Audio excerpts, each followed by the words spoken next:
우리는 살아가면서 주변 사람과 많은 약속을 합니다. 근데 이 약속은 지키려고 약속을 하는 겁니다. 약속을 하는 이유는 이 약속을 할 때 지켜져야 서로가 유익하기 때문에 우리가 그렇게 하자 하고 약속을 합니다. 그런데 중간에 이 약속을 한쪽에서 깨는 경우가 있습니다. 이러면 아주 어려워집니다. 우리가 돈을 대출을 할 때 담보물을 제공을 하고 돈을 대출을 합니다. 못 갚으면, 즉 약속을 못 지키면 담보물 집이 금융권으로 넘어가 버립니다. 마찬가지로 사람과 사람이 약속을 할 때는 거기에 담보가 있습니다. 담보가 뭐지요? 약속할 때는 자동적으로 그 쌍방간의 그 사람의 인격과 신용을 담보로 합니다. 그 약속이 지켜지면 그 사람 인격은 훌륭하구나, 그 사람은 믿을 만한 사람이구나 하고 그 사람의 신용이 올라갑니다. 그런데 약속을 할 때 인격과 신용을 담보로 약속을 했는데 그 약속을 깨버리는 사람은 자동적으로 그 신용과 인격이 넘어오는 겁니다. 무너지는 거죠. 그렇다고 하면 다음에 약속을 할 때 절대로 그 사람과 중요한 약속은 하지 않을 겁니다. 왜? 전에도 약속을 해놓고 그것을 일방적으로 깨버렸으니 그 다음에 무엇을 약속할 때 믿을 수가 없습니다. 그 사람을 신용할 수가 없습니다. 그러면 살아가는데 아주 서로가 불편해지기 마련입니다. 그러므로 우리는 사람과 사람 사이에 살아가면서 한 약속은 반드시 지켜야 합니다. 이 약속은 인격과 신용을 담보로 하기 때문에 이 약속을 어겼을 경우는 내 인격과 신용이 무너지게 되고 사람들에게 인정을 받지 못하게 되는 결과를 낳게 됩니다. 이것은 믿음 생활하면서 하나님과 나와의 관계도 신용이라고 하는 것은, 약속이라고 하는 것은 아주 중요합니다. 이것은 제가 24년 전의 이야기입니다. 24년 전에 개척교회 당시입니다. 우리의 권사님이 계셨는데 그분이 친구분을 한 분 전도를 해서 교회에 나오셨습니다.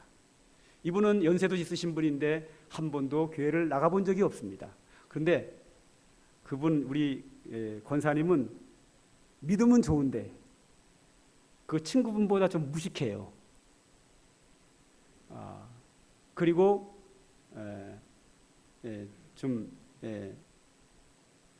그렇습니다. 그리고 가난합니다. 중아파트 살았으니까. 그런데 그분이 전도한 친구분은 아주 부자였고 돈도 많았고 그리고 좀 많이 배웠습니다. 근데 어떻게 친구가 됐는지 모르겠어요. 근데 전도할 때 더 무식하고 가난한 자가 똑똑하고 부자를 전도하기는 좀 어렵습니다. 그런데 모셔온 거예요. 이게 안 맞거든, 격이. 그런데 모셔왔어요. 알고 봤더니 이유가 뭔가 하면 그분이 많이 배웠고 돈도 많은 부자였는데 문제는 몸이 아주 아팠습니다. 그러니까 몸이 아프니까 우리 권사님이 우리 교회 나오면 병이 다 나. 또 많이 났으니까. 그러니까 병 난다 그러니까 나온 거예요. 그래서 교회를 이렇게 몇 번 나왔어요. 그래서 제가 신방을 갔더니 저에게 하는 이야기가 뭐라냐면, 목사님, 누구든지 나 아픈 것만 고쳐주면 내 재산을 절반 이상 내놓겠다. 뭐든지 달라는 대로 다 준다. 뭐 의사든지 무당이든지 뭐 상관없다는 거예요. 누구든지 자기 병만 낫게 하면 자기가 모든 걸 다 준다. 이러시더라고요. 저는 그 당시만 해도 순진했습니다. 성도들이 이렇게 약속하면 나는 그거 지키는 줄 알았어요. 그 많은 재산을 다 준다는 거는 물론 안 믿었지만 그래도 믿음 생활을 잘할 줄 알았어요. 기도했어요. 기도했는데 우리 교회를 안 나오는 거예요. 그 왜 안 나오나 했더니 아픈 게 다 나버렸거든. 자, 문제가 뭔가 하면 아픈 게 났으니까 약속을 지켜야 될 거 아니에요. 그 많은 재산을 갖다가 교회에다 헌금하기는 아깝고 또 다 낫는데 교회 나와서 앉아있잖아요. 제 앞에 면목이 없고. 가장 좋은 방법이 뭐예요? 내 앞에서 면목도 없지 않고 체면도 살리고 약속도 안 지키는 방법은 뭐냐면 교회를 안 나와서 제 얼굴을 안 보는 방법밖에 없는 거예요. 그걸 선택했더라고요. 나는 낫는지도 몰랐어요. 나중에 알았어요. 다 낫기 때문에 안 나온 거란 걸 뒤늦게 알았어요. 근데 이것은 그분만 그런 게 아니고요. 제가 26년 목회하면서 수많은 성도들에게 다 속아봤어요. 엄청 속아봤어요. 이 자리에 있는 분도 다 포함해서입니다. 일부의 분도 다 포함해서 다급하면 서운합니다. 목사님, 병만 나면 이 문제만 해결되면 교회를 위해 충성하겠습니다. 나는 충성하는 줄 알았어요. 처음에. 제 기억에 약속하고 지키는 거를 한 번도 한 거를 이제 기억에는 없어요. 아직까지. 혹시 있는지는 모르겠어요. 제 기억나는 게 한 명도 없어요. 해결되면 전부 다 부도숲이에요. 야, 난 성도들이 약속을 그렇게 잘 깨는지 난 몰랐네요. 하나님 앞에서. 20년 동안 수많은 성도들이 목사님 이것만 해결되면 뭐 믿음 생활 잘하겠습니다. 교회에서 충성하겠습니다. 뭐 하겠습니다. 약속은 많이 하는데 정말 하나님이 그 기도를 들어 응답해 주시면 언제 그랬냐는 싹 잃어버립니다. 약속을 지키는 걸 제가 본 적이 없어요. 기억이 난 적이 한 명도 없어요. 수많은 여기도 좀 많이 있어요. 여기도 누구 날 두고 한 얘기를 하지 마세요. 굉장히 많으니까 누군지 기억도 안 나. 하도 많아갖고 다 두고 하는 얘기예요. 지금 너무 많아가지고. 근데 오늘 그런 이야기가 오늘 창세기에 나와요. 야곱이라는 사람이 형을 2번이나 속입니다. 형이 동생을 죽이려고 칼을 갑니다. 야곱의 엄마가 이야기합니다. 너 여기 있으면 죽는다. 형이 너 죽인대. 그러니 너 외갓집으로 피난 가라. 이래서 야곱의 어머니가 아버지의 허락을 받고 야곱을 외갓집으로 피난을 보냅니다. 자, 외갓집에 가는데 지금 같으면 기차 타고 버스 타고 승용차 타고 가면은 뭐 몇 시간이면 갑니다. 근데 그 당시에는 걸어서 가야 되는 상황입니다. 들길로 산길로 꾸불꾸불 가야 됩니다. 며칠을 가야 합니다. 야곱이 외삼촌의 집에 가기 위해서 한참을 걸어가는데 밤을 맞이했습니다. 주막집도 없고 아무것도 없습니다. 인가가 없습니다. 들판에서 혼자 잠을 잡니다. 말 그대로 하늘을 이불 삼아 길바닥에 있는 돌을 머리에 베고 잠을 잡니다. 그런데 꿈에 하나님이 그에게 나타나셨습니다. 그리고 하나님이 그에게 말씀하십니다. 내가 어디로 가든지 내가 너와 함께하리라. 할렐루야. 야곱이 잠에서 깨어났습니다. 그리고 하나님께 기도합니다. 하나님이 여기도 계시는구나. 야곱은 그때까지만 해도 하나님은 아브라함의 하나님, 이삭의 하나님으로 믿었습니다. 자기 아버지 이삭의 하나님은 자기 아버지 집에 계시는 줄 알았지. 이 들판에 내가 홀로 있는 이곳에 하나님이 계신다는 것은 전혀 예상하지 못했습니다. 그래서 야곱이 하나님께 3가지를 기도하고 3가지를 서원의 약속을 합니다. 하나님 하고 3가지를 기도합니다. 20절입니다. 야곱이 서원하여 이르되 하나님이 나와 함께 계셔서 내가 가는 이 길에서 나를 지키시고 그랬어요. 첫 번째가 뭐예요? 나를 지켜주십시오. 지금이야 먼 길을 가도 경찰이 있고 도울 사람이 얼마든지 있습니다. 이 시대는 경찰이 없고 치안이 절대 하나도 없습니다. 사람도 없습니다. 중간에 누가 나타나서 강도가 나타나서 뺏으면 뺏기고 죽이면 죽는 시대입니다. 잠자는 한밤중에 살아온 짐승이 잡아먹으면 그것으로 끝입니다. 그 위험한 길에서 피난길에서 자기를 보호할 수 있는 사람은 아무도 없고 홀로 외로이 피난길에 그것도 한밤중에 산속에서 잠을 자고 있는 신세입니다. 그래서 야곱은 자기의 가장 절실한 문제를 가지고 기도합니다. 하나님 나를 지켜주십시오. 2번째 기도가 뭡니까? 먹을 떡과 입을 옷을 주십시오. 그렇죠. 피난길에 오른 자는 먹고 입는 것이 가장 중요합니다. 두 번째로 내가 먹을 것, 입을 것을 주십시오. 세 번째는 내가 21절 편안히 아버지 집으로 돌아가게 하시온다면, 아버지 집으로 돌아가는 겁니다. 지금은 형이 나를 죽이려고 하니까 피난길에 외갓집에 피난 가지만은 언젠가는 내가 아버지 집으로 다시 돌아와야 되는데 돌아올 때까지 편안하게 아버지 집에 돌아가게 해주십시오. 이 가장 절실하고 중요한 세 가지를 하나님께 간구합니다. 첫째가 뭐라고요? 나를 지켜주십시오. 죽지 않도록 보호해 주십시오. 두 번째는 먹을 것과 입을 것 주십시오. 세 번째는 피난길 마치고 아버지 집으로 편하게 돌아가게 하십시오. 세 가지 기도입니다. 그리고 이제 21절, 22절에는 하나님께 세 가지 약속을 합니다. 서원을 합니다. 한번 보죠. 21절. 내가 편안히 아버지 집에 돌아가게 하시오면, 그 다음 보죠. 여호와께서 나의 하나님이 되실 것이요. 자, 여호와께서 나의 하나님이 되신다는 얘기는 뭐예요? 아브라함의 하나님, 이삭의 하나님이 누구의 하나님이 되는 거예요? 이제는요, 야곱의 하나님이 된다는 거예요. 이건 뭐예요? 이제 하나님을 내 하나님으로 모시고 평생 하나님만 섬기겠습니다. 그 뜻이에요. 지금까지는 아브라함 하나님이 야곱, 이삭의 하나님이었는데 이제는 하나님을 내 하나님으로 평생 섬기겠습니다. 이게 첫 번째 서원이에요. 두 번째 서원이 뭐죠? 22절입니다. 내가 기둥으로 세운 이 돌이 하나님의 집이 될 것이요. 야곱이 비구자던 돌을 세워놓고 뭐라 그랬는가 하면 베델이라 그랬습니다. 베델이라는 말은 히브리어로 벳이 뭐냐면 집이라는 말이에요. 엘이 무슨 뜻이냐면 하나님이라는 뜻이에요. 여기가 하나님의 집이다. 하나님의 집이라는 말을 한문으로 다시 얘기하면 무슨 뜻인가 하면 성전이라는 말입니다. 이 야곱이 비구자던 돌을 세워놓고 하나님, 이게 성전입니다 그랬어요. 야곱이 인류에서 최초로 건축한 성전입니다. 빨리 세웠죠, 그죠? 예, 돌 세워놓고 성전 건축한 겁니다. 이 돌 세운 이 성전은 완벽한 성전입니다.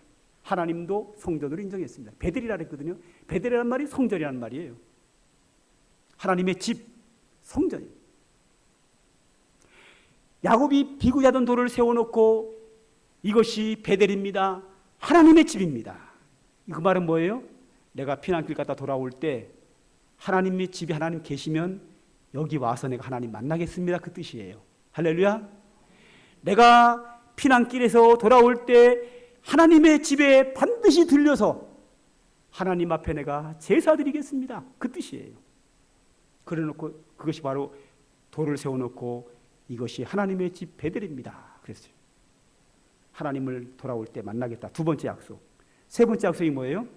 하나님께서 내게 주신 모든 것에서 10분의 1을 반드시 하나님께 드리겠나이다. 11조 헌금을 드리겠다.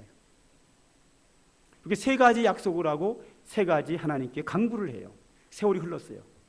몇 년이 지났나요? 20년이 지났습니다. 야곱이 이곳을 다시 지나가게 됩니다.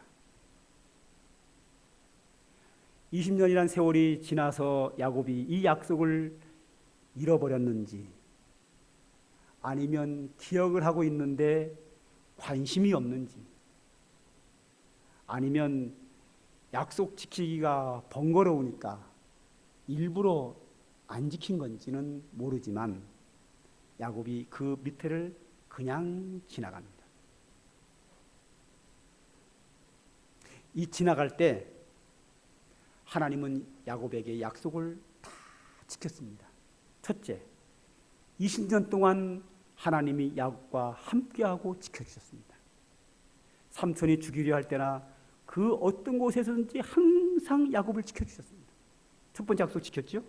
두 번째, 먹을 것과 입을 것 풍족하게 먹게 했습니다. 풍족하게 먹게만 했나요? 이때 야곱이 자식이 몇 명이죠? 13명. 12명의 아들과 딸 하나까지 13명의 자식이 있었고 재산이 소와 양과 염소와 많은 재산이 가지고 부자가 돼서 돌아옵니다. 야곱은 먹을 것과 입을 옷만 주시면 된다고 했는데 하나님이 먹고 입는 입만이 아니라 많은 재산과 아내와 자녀까지 풍족하게 주셨어요. 하나님은 풍성하게 약속을 지키셨고 복을 주셨어요. 그리고 아버지 집으로 편안하게 돌아가게 한다면 그랬는데 형의 문제가 그 앞에서 해결이 돼버렸어요. 형이 자기를 죽이려고 하는 것이 해결 다 돼가지고 화해를 해가지고 모든 문제가 다 해결돼서 편안히 집 어디로 가고 있는 거예요? 아버지 집으로 가는 거예요. 야곱이 절실할 때 부르짖었던 세 가지가 다 응답이 됐어요. 그러면 이제 야곱이 하나님께 약속을 지킬 차례예요. 야곱이 세 개를 요구하면서 이 세 개를 들어주신다고 하면 내가 하나님께 세 가지 약속을 합니다 했는데 하나님은 이 세 가지를 풍족하게 넘치도록 다 응답해 주셨어요. 이제는 야곱이 하나님께 약속을 지킬 차례예요. 그런데 야곱은 거기를 그냥 지나갑니다. 상관계 성도들하고 똑같더라고요. 약속하고 지킨 거 한 번도 못 봤어요. 지금까지 진짜로 안 지켜요. 다 급할 때만 하고 끝나고 나면 다 잃어버려요. 저도 기억하는데 하나님이 기억 안 나겠어요? 하도 많아서 누가 누군지도 몰라. 약속한 것만 알지 누구 누군지 기억 안 나요. 그리고 신경 안 써도 돼요. 그냥 지나가다가 한 사건이 생깁니다. 야곱의 딸 디나가 외출을 했다가 세겜 족속들에게 강간을 당합니다. 딸이 강간을 당하고 그 일로 인해서 야곱의 아들들이 세겜 족속들 남자들을 모조리 죽이는 보복살인이 일어납니다. 이 보복살인으로 인해서 그 지역의 족속들이 모여서 야곱을 죽이기 위해서 전쟁을 준비하는 그런 상황입니다. 보통 큰 문제가 다시 생긴 게 아닙니다. 그래도 야곱이 깨닫지 못하자 하나님이 야곱에게 다시 나타났습니다. 창세기 35장 1절 하나님이 야곱에게 이르시되 일어나 베델로 올라가서 거기 거주하며 내가 내 형 에서의 낯을 피하여 도망하던 때에 내게 나타났던 하나님께 거기서 제단을 쌓으라. 약속 지키라는 거예요. 네가 형 에서의 낯을 피하여 피난길에 올랐을 때 베델에서 나하고 약속한 거 잊어버렸느냐 이거예요. 지켜라. 네가 돌을 세워놓고 이곳이 하나님의 집이다, 베델이다, 성전이다 해놓고 나서 여기서 하나님과 만나기로 약속하지 않았느냐? 제단을 쌓기로 하지 않았느냐? 왜 그냥 지나가느냐? 야곱이 그때서야 깨닫고 창세기 35장 3절에 이렇게 말합니다. 야곱이 그 아들들에게 말합니다. 12아들을 앉혀놓고 말합니다. 우리가 일어나 베델로 올라가자. 내 환난 날에 내게 응답하시며 내가 가는 길에서 나와 함께 하신 하나님께 내가 거기서 제단을 쌓으러 하노라. 그래서 그들이 베델로 올라가 하나님 앞에 제단을 쌓는 얘기가 35장에 상세하게 나옵니다.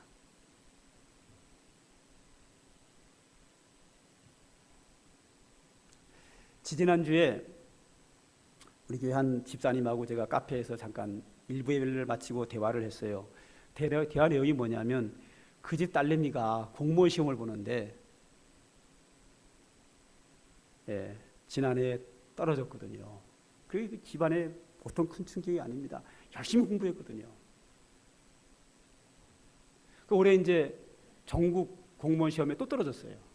그 지방 공무원 시험을 이제 신청을 했는데 아산에다 했는데 아산에 한 명밖에 안 뽑는 거예요. 접수를 천안은 한 명도 안 뽑고 그 천안 애들이 다 모여가지고 뭐 20대 1이라나 30대 1이나 뭐 20, 30대 1이 하여튼요. 경쟁이 너무 센 거예요. 한 명 뽑아요. 그래서 내가 속으로 이거는 불가능하다. 근데 그 집안은 뭐 절실한 거예요. 이게 얼마나 고생했는지 몰라요. 그런데 이제 제가 이제 평상시에 그 집을 위해서 제가 그 집사님에게 갖는 마음이 있어요. 그게 뭐냐면 그분이 이제 우리에게 처음 나올 때 교회를 나가보지도 않고 다른 교회 한두 번 갔다 온 적은 있지만 예수를 믿지 않는 사람이었어요. 근데 우리 교회 와서 처음 예수를 믿으면서 집사까지 됐거든요. 근데 저한테 자주 하는 얘기가 있어요. 자기는 교회 나와가지고 모든 게 다 잘 된다는 거예요. 늘 감사하다는 거죠. 다 잘 된대요. 모든 게 다. 근데 이제 내 마음에 걱정이 있는 거예요. 어떤 걱정이 있는가 하면 한 번쯤 어려움이 오는데 저렇게 잘 돼가지고 예수 잘 믿는데 어려움 오면은 과연 이겨나갈까? 늘 저는 마음을 졸였어요. 언제 어려움 오나. 늘 두려운 거예요. 폭풍 전야요, 제 마음은. 근데 본인은 이제 행복하게 믿음 생활을 하죠. 왜? 교회 나와 다 잘 되니까. 겨울 한 7, 8년 됐거든요, 교회 나온 지가요. 근데 아무 문제 없어서 행복한 믿음 생활을 하지만 제 마음은 늘 불안해요. 한 번쯤 어려움이 오는데 과연 저렇게 잘 된다고 신나서 믿음 생활 잘하다가 어려우면 어떻게 견딜까? 그런 이제 마음이 불안한 거예요, 저는 늘. 근데 이번에 이제 이런 일이 딱 생기니까 제가 생각이 딱 드는 거예요. 아, 이게 저 가정이 온 첫 번째 시련이구나. 생각이 들었어요. 이번을 잘 이겨나가야 되는데. 그 이제 늘 그 집안을 위해서 너무 절실하니까 기도를 하는데 제가 이런 기도를 했어요. 하나님, 우리 집사님 가정에 이거 보통 큰 문제 아닙니다. 이렇게 어려움을 당하고 있는데 이번에 또 떨어지면 실망할 수 있습니다. 현실적으로 합격이 불가능합니다. 그런데 그들도 압니다. 불가능하다는 걸. 근데 이번에 합격하면 하나님이 합격시킨 걸로 아마 믿을 겁니다. 이번에 합격을 하면 그들의 믿음이 하나님 앞에 한 걸음 더 나가고 믿음이 한 단계 더 올라갈 겁니다. 하나님 이제 시련을 그쳐주시고 응답해 주십시오. 이런 기도가 계속 나와요, 저한테는. 그 집안의 첫 번째 예수 믿고 시련이라 생각이 들면서 이 시련을 통해서 믿음이 성장할 거라고 하는 확신이 와요. 그런 확신이 있는데 지지난주에 이제 카페 차를 마시는데 그 집사님이 저한테 뭐라 그러냐면 목사님 이제 발표가 이제 열흘 남았거든요. 9일 남았나 그래요. 한 열흘 가까이 남았는데 발표가 앞두니까 기도가 하나님하고 딜을 하대. 거래를 하더래요. 하나님 합격 주시면 뭐 해주고 뭐 하겠습니다. 서운을 하게 된다는 거예요. 그러니까 서운이라는 단어를 모르니까 그분이 하나님과 딜을 하게 되더라. 거래를 하게 되더라. 그러면서 제 신앙이 잘못된 거죠. 이런 식으로 얘기를 해요. 그래서 내가 아닙니다. 성도들이 대부분이 어려움을 당하면 하나님과 딜을 합니다. 하나님 이 문제만 해결해 주시면 이거 저거 하겠습니다. 약속합니다. 그런데 신기한 거는 대부분의 성도들이 약속할 때 목사님 이것만 되면 뭐 이거 하겠습니다. 저거 얘기를 다 하거든요. 이분은 얘기를 안 해요. 이것만 합격만 되면 뭐 하겠다는 약속, 하나님과 약속을 했는데 뭘 약속인지 나한테 얘기를 안 해요. 근데 안 물어봤어요. 왜? 물어보면 내가 알잖아요. 알게 되면 약속 안 지키면 그게 또 떠날 거 아니에요. 아니면 면목이 없잖아요, 제 앞에. 그게 모르는 게 낫겠더라고. 그래서 일부러 안 물어봤어요. 근데 그분은 얘기를 안 하더라고. 다른 분들은 대기를 다 하거든요. 목사님 이것만 되면 뭐 하겠습니다. 뭐 그러는데 그분은 얘기를 안 해요. 그래서 안 물어봤어요. 다행이다 생각을 하죠. 그래서 제가 그랬어요. 집사님, 제가 보기에는 이번에 합격할 것 같습니다. 왜냐하면 얘기를 쭉 했지요. 이게 집사님 집에 처음으로 온 시련인데 그동안 몇 번 떨어지면서 많은 고난을 경험했으니까 이번에 붙으면 하나님이 붙여준 걸 믿고 믿음이 성장할 걸로 봤을 때 하나님이 붙여줄 것 같습니다. 얘기를 했죠. 만약에 제가 떨어지면 어떡할 거야? 열흘도 안 돼서 발표를 하는데 근데 진짜 확신이 오니까 제 안에 확신이 안 오면 말 못하죠. 괜히 세상 말로 뻥쳤다가 목사가 뻥친 거 들통나면 어떡할 거고. 그러니까 내가 그랬어요. 하나님 붙여줄 것 같으니까 내가 그랬어요. 현실적으로 불가능하다 합격이. 그러나 기도합시다. 제 생각에는 하나님이 붙여줄 것 같습니다. 어제 그저께 발표가 났거든요. 붙었게 안 붙었게요. 떨어지면 제가 얘기를 하겠어요? 너무 감사하죠. 약속을 지킬려나 안 지킬려나 모르겠어요. 뭔지를 모르니까. 오늘 2부에 나왔길래 그 얘기 했더니 목사님 부담되네 그러더라고. 뭘 약속을 지키려 하는지를 모르죠. 그랬어요. 뭘 약속했으면 내가 이 설교 못한다. 왜냐하면 안 지키는 거 다 보면 다 알잖아. 안 했기 때문에 한다. 안 했기 때문에. 부담도 안 되고 시험도 안 들죠. 안 했으니까 안 지키거나 말거나 나 모르죠. 아무.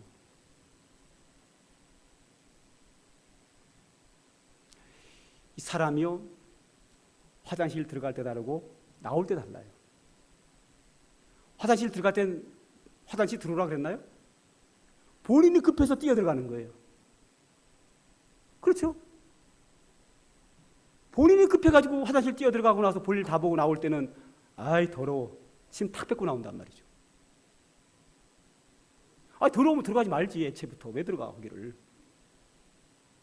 급할 때는 냄새나는 화장실에 뛰어 들어가고 나서 자기 문제 해결 다 하고 나서 나올 때는 더럽다고 침 뱉고 나오는 게 사람의 마음이에요.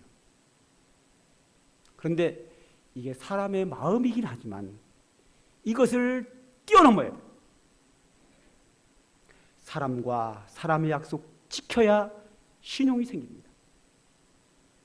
그러면 그 다음에 사람과 또 약속을 할 수 있어요. 근데 깨버리면 다음에 약속을 못하는 거예요. 하나님은 바본가요? 약속해놓고 깨버리는데 늘 그 약속을 하나님은 지키겠느냐고요. 저는 그렇게 생각합니다. 약속하고 지키는 자에게 그 다음에 기도에 응답이 온다고 저는 그렇게 믿어요. 저는 살아가면서 사람 앞에 신용 1번, 하나님 앞에 신용 1번으로 살아요. 제 인생에 저는 이것이 인생의 가장 중심이에요. 필요합니다, 우리에게. 하나님이 안 보인다고 마음대로 약속하고 마음대로 잃어버리고 깨버리는 것, 이것은 옳은 신앙이 아닙니다. 성경은 말합니다. 요나서 2장 9절, 나는 감사하는 목소리로 주께 제사드리며 나의 소원을 주께 갚겠나이다. 나홈서 1장 15절, 유다야 내 절기를 지키고 내 소원을 갚을지니라. 사도행전 18장 18절, 바울이 일찍이 소원이 있었으므로 갱그리아에서 머리를 깎더라. 그리고 실천했어요. 시편 76장 11절, 너희는 여호와 너희 하나님께 소원하고 갚으라. 사방에 있는 모든 사람도 마땅히 경외할 이에게 예물을 드릴지로다. 전도서 5장 4절, 내가 하나님께 소원하였거든 갚기를 더디게 하지 말라. 하나님은 우매한 자들을 기뻐하지 아니하시나니 소원한 것을 갚으라. 그 밖에도 수많은 성경 구절들이 있어요. 약속은 지켜야 돼요. 사람에게서 약속도 지켜야 되고 하나님께 약속도 지켜야 합니다. 여러분, 그 주보의 목회 칼럼란에 순교자 폴리캅에 대한 이야기가 나옵니다.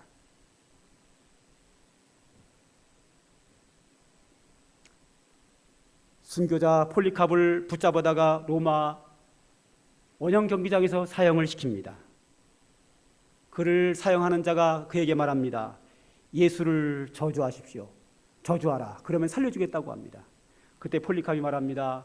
내가 86년 동안 하나님을 섬기면서 하나님은 한 번도 나를 배반한 일이 없는데 내 어찌 하나님을 배반하리요. 그리고 순교를 당한다는 그 이야기입니다. 이건 실화입니다.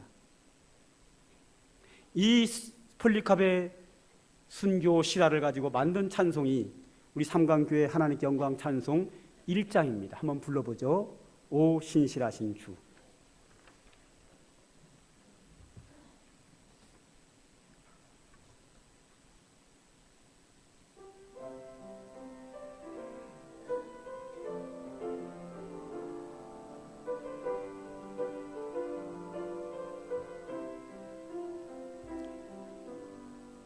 하나님 한 번도 나를 실망시킨 적 없으시고 공평과 정평과 은혜로 나를 지키시네. 오 신실하신 주, 오 신실하신 주, 내 너를 떠나지도 않으리라. 내 너를 여리지도 않으리라. 약속 약속하셨던 주님, 그 약속을 지키사 이후로도 영원토록 나를 지키시리라 확신하네. 2절 지나온 모든 세월들, 지나온 모든 세월들 돌아보아도 그 어느 것 하나 주의 손길 안 미친 것 전혀 없네. 오 신실하신 주, 오 신실하신 주, 내 너를 떠나지도 않으리라, 내 너를 버리지도 않으리라. 약속하셨던 주님, 그 약속을 지키사 이후로도 영원토록 나를 지키시리라 확신하네.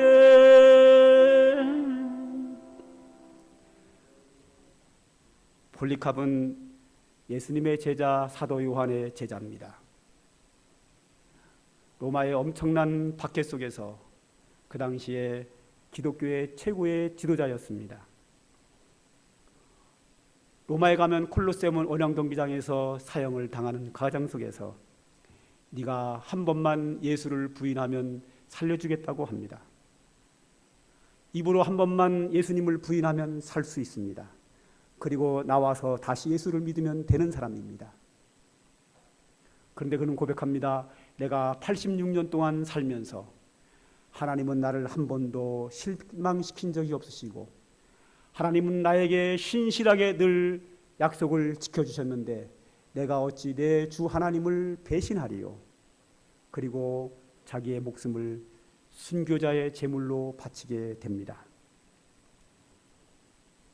이게 우리 기독교의 신앙입니다. 우리 기독교인들은 사람 앞에서 신용을 지키고 약속을 지켜야 합니다. 하나님 앞에서도 신용과 약속을 지켜야 합니다. 하나님은 그런 자에게 더 풍성한 은혜와 축복과 기도의 응답의 역사가 있을 줄 믿습니다. 기도하겠습니다. 하나님 아버지, 오늘도 우리들에게 귀하고 복된 소중한 말씀 주신 거 감사하며 하나님께 영광을 돌립니다. 온전히 우리가 믿음으로 살게 하여 주시고 하나님을 기쁘게 하는 신앙으로 살게 하여 주시고 사람이나 사람 앞에서나 하나님 앞에서 우리의 인격이 손상되고 신용을 잃어버리는 그런 약속을 어기는 자가 되지 않도록 성령께서 우리의 마음의 중심을 붙잡아 주시고 주관하여 주시옵소서. 그리하여 우리가 사람과 하나님 앞에서 인정받는 믿음의 사람으로 설 수 있도록 하나님께서 우리를 축복하여 주시고 은혜를 입혀 주시옵소서. 예수님의 이름으로 기도드립니다.